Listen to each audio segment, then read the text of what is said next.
छत्रपती संभाजी महाराज की जय भवानी, जय भवानी। हिंदवी स्वराज्याचे संस्थापक छत्रपती शिवाजी महाराज, धर्मवीर छत्रपती संभाजी महाराज, भारतीय राज्यघटनेचे शिल्पकार डॉक्टर बाबासाहेब आंबेडकर, 60च्या दशकात ज्यांनी मराठी माणसांमध्ये मराठी अस्मितेची जाणीव करून दिली, ते आदरणीय शिवसेना प्रमुख माननीय बाळासाहेब ठाकरे यांना वंदन करतो। जुन्नर तालुक्याच्या विकासामध्ये ज्यांनी ज्यांनी बहुमोल असं योगदान दिलं, ते आदरणीय झांबरशेठ तांबे साहेब, आदरणीय शिवाजीराव काळे साहेब, आदरणीय कृष्णराव मुंडे साहेब, आदरणीय निवृत्ती शेठ शेरकर साहेब, आदरणीय वल्लभ बेनके साहेब, आदरणीय डॉक्टर गोविंद गारे साहेब यांचं स्मरण करतो। अजितदादा पवारांना भावपूर्ण अशी श्रद्धांजली अर्पित करतो। आपल्याला सगळ्यांना माहिती आहे की जिल्हा परिषदा आणि पंचायत समितीच्या या निवडणुका आता होऊ घातल्या आहेत आणि सकाळीच ओतूरला आपल्या पक्षाचे जे महाराष्ट्राचे जे प्रमुख नेते आदरणीय एकनाथभाई शिंदे साहेबांनी मार्गदर्शन केलंय आणि ती सभा उरकून त्यांच्याबरोबर आदरणीय शरददादा शिरूरला गेले आणि शिरूरची सभा करून ते आता इकडे यायला निघाले। आता काही वेळातच ते पोहोचतील। ते आल्यावर तेही आपल्याला मार्गदर्शन करणार आहेत। असणारी ही सगळी भौगोलिक परिस्थिती, ते ज्यावेळेस शिकले त्यावेळेस पुण्या मुंबई सारख्या ठिकाणी ते गेले। आपल्या माननीय तिन्ही उमेदवार इथे आलेले आहेत, त्यांचं जोरदार टाळ्यांनी आपण स्वागत करावं अशी मी आपणा सर्वांना विनंती करतो। आदरणीय बोराडेताई, आदरणीय नीलमताई, आदरणीय कमलताई यांचं मंचावर आगमन होत आहे। जोरदार टाळ्यांनी स्वागत करायचं।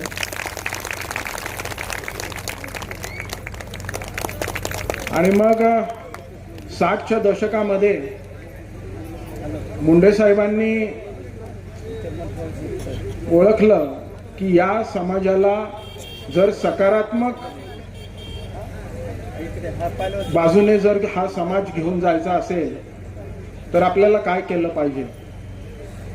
आणि मग त्यांच्या असं लक्षात आलं की या भागामध्ये शिक्षणाची व्यवस्था केली पाहिजे आणि म्हणून त्यांनी जुन्नरला आदिवासी शिक्षण संस्थेची स्थापना केली, जी पूर्वी सह्याद्री ज्ञान विद्या मंदिर म्हणून होतं आणि आत्ताचं कृष्णराव मुंडे विद्यालय म्हणून आहे। आणि आपण बघत आहोत की 58 सालापासून अनेक विद्यार्थी तिथून पासआउट झाले आणि ते विद्यार्थी नुसते पासआउट झाले नाहीत तर ते विद्यार्थी पुढे जाऊन मग शासनाच्या प्रत्येक चांगल्या चांगल्या पदांवरती अगदी क्लास 4 पासून क्लास 1च्या पदापर्यंत ते सगळे विद्यार्थी हे या सगळ्या विद्यार्थ्यांनी काम केलं।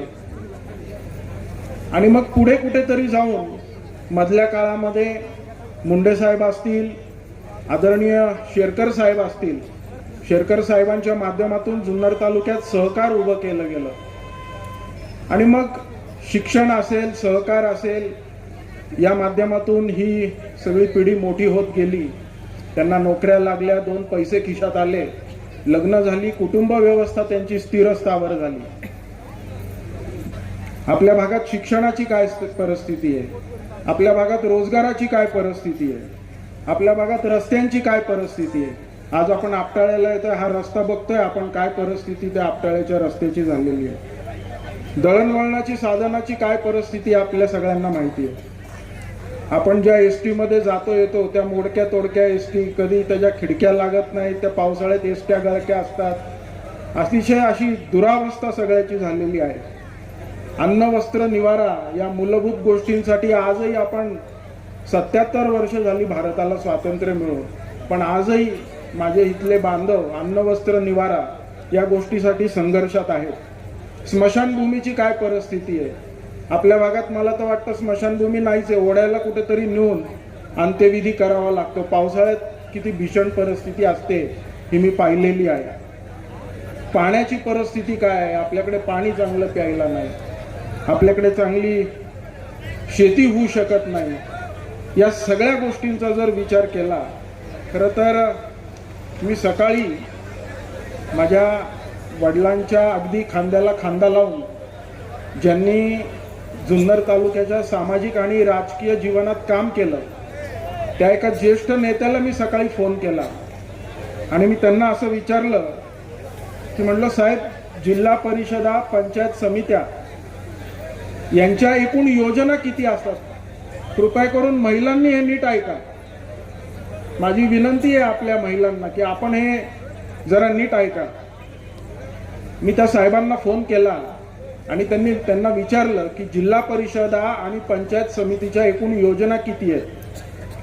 तर त्यांनी मला असं सांगितलं की विक्रम भाऊ, राज्य शासन, केंद्र शासन, जिल्हा परिषदा आणि पंचायत समित्या, म्हणजे राज्य शासन आणि केंद्र शासनाच्या ज्या योजना आहेत त्या जिल्हा परिषदा आणि पंचायत समितीच्या माध्यमातूनच राबवल्या जातात.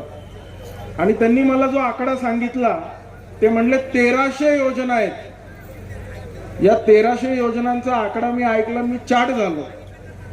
म्हणलो, जर 1300 योजना जर आहे आणि 1300 योजना ही सरकार जर आम्हाला देत असतील आणि मग तरी आमची जर प्रगती होत नसेल, तर मग पाणी नक्की मुरतंय कुठे?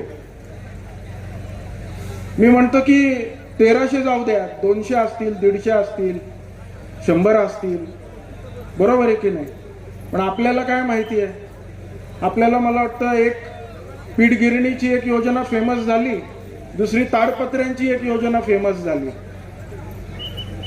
म्हणजे बघा, मी इथं माहिती लिहून आणली आहे. कृषी विभाग असेल, समाज कल्याण विभाग असेल, महिला आणि बाल कल्याण विभाग असेल, दिव्यांग विभाग असेल, याच्या 75 ते 100% अनुदानाच्या योजना आहेत. लहान मुलांसाठी आहेत, महिलांसाठी आहेत, शेतकऱ्यांसाठी आहेत, पशुपालनाच्या आहेत, दिव्यांगांसाठी आहेत, ज्येष्ठ नागरिकांसाठी आहेत. तुम्ही या योजना मागता का? तुम्हाला माहिती आहेत का या योजना आहेत का नाहीत ते? तुम्ही जिल्हा परिषदाचे जे सदस्य आहेत किंवा पंचायत समितीमध्ये जे नेतृत्व करता, त्यांना तुम्ही कधी हा जाब विचारलाय का या योजनांच्या बद्दलचा? पुढे बघा, घरकुलाची जी योजना आहे त्याच्यात शबरीमधून मिळतं. अपंगांसाठी घरकुल आहे. इंदिरा आवास योजना ही केंद्र सरकारची आहे. आंबेडकर घरकुल योजना ही राज्य शासनाची आहे. म्हणजे घरकुलाच्या ज्या योजना आहेत त्या 4 योजना आहेत.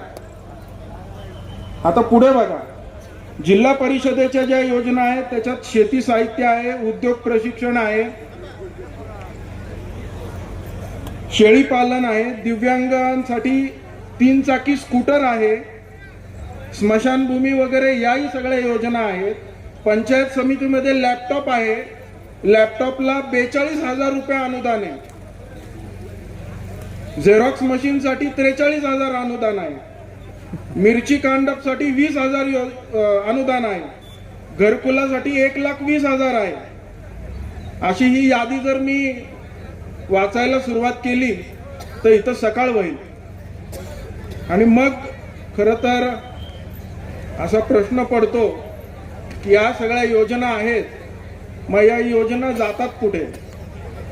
माझं असं स्पष्ट मत आहे की एकतर या योजना ठराविक लोकांना, ठराविक नातेवाईकांना दिल्या जातात, किंवा या योजना फक्त कागदोपत्री मांडल्या जातात आणि पैसे कोणतरी तिसराच काढून घेते. आणि मग इलेक्शन लागल्या की आम्हाला कशात अडकवलं जातं? आम्हाला जातीयवादात अडकवलं जातं, आम्हाला व्यसनाधीनतेत अडकवलं जातं, आमच्या गावामध्ये भावकीमध्ये भांडण तंटे लावून दिले जातात, आमच्यात गटबाजी केली जाते, आमच्या मुलांना आमच्या तरुणांना हातात बॅट बॉल दिली जाते. म्हणजे वास्तविक पाहता त्यांना कुठेतरी चांगले प्रोफेशनल कोर्सेस चालू करावे, त्यांना कुठेतरी रोजगाराच्या साठी मार्गी लागावं, ह्याच्याऐवजी त्यांच्या हातात बॅट बॉल दिली जाते. महिलांच्या हातात लेझिम दिलं जातं, तुम्ही लेझिम खेळा, लेझिम खेळून प्रगती होणार आहे तुमची. 50-100 ची बक्षिसं वाटली जातात, नाहीतर मग 100-500 रुपये दिले जातात. आता मला तुम्ही सांगा, हे 100-500 रुपये जर जुन्नरला तुम्ही घेऊन गेले, तुम्हाला ते किती तास पुरतात हो? माझं खरं तर कृपया आपल्या सगळ्यांना एक विनंती आहे. आमदार साहेब येणार आहेत इथे थोड्या वेळाने. खरं तर मला आधीच बोलायला सांगितलं, तर मी आमदार साहेबांनाही विनंती करणार आहे की साहेब, आम्हाला आमच्या या भागाला या दुष्टचक्रातून बाहेर काढा. आम्हाला आपला तालुका आपण पर्यटन जाहीर केलाय, त्या पर्यटनाच्या माध्यमातून आम्हाला स्थायिक असा रोजगार द्या. बघा, मी आपणाला परत विनंती करतो, आपण या सगळ्या गोष्टीचा आपण विचार करा. कुठल्याही आमिषामध्ये न अडकता कोणाचेही पैसे न घेण्याची हिंमत दाखवा आणि एका चांगल्या नवीन व्यक्तिमत्वाला आपण पसंती द्या, त्याला सेवा करण्याची संधी द्या. 12 पंचायत समिती गणातून आमच्या नीलमताई अजिंक्य घोलप या उभ्या आहेत. 12 पंचायत समिती गणातून, तांबे पंचायत समिती गणातून आदरणीय कमलताई शेळकंदे उभ्या आहेत. जिल्हा परिषदेला आदरणीय सुनीता रोहिदास बोराडे या उभ्या आहेत.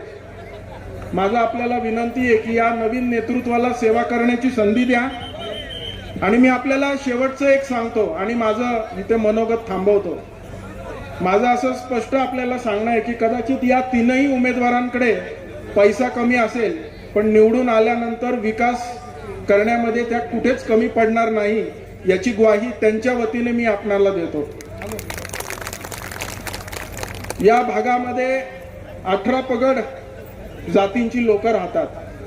या लोकांचं जीवन खरं खुरं खुशी खुशी ते नक्कीच करतील अशी आशा त्यांच्या वतीने मी व्यक्त करतो आणि इथे मी थांबतो. जय हिंद, जय महाराष्ट्र. धन्यवाद.